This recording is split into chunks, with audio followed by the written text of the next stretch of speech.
Hey everyone, Zane here, and today we'll show you how to transfer your Apple Pay Cash to bank account.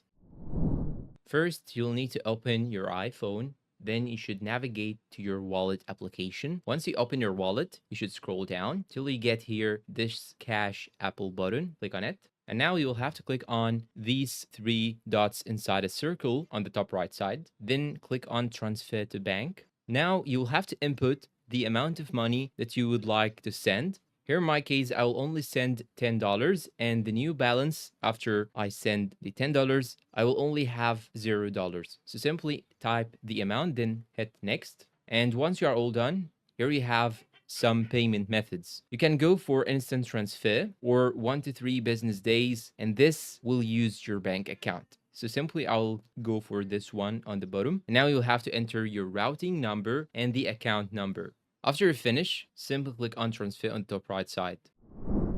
And that's all for today's video. Please support us with like, subscribe, comment, share. Thank you for watching and goodbye.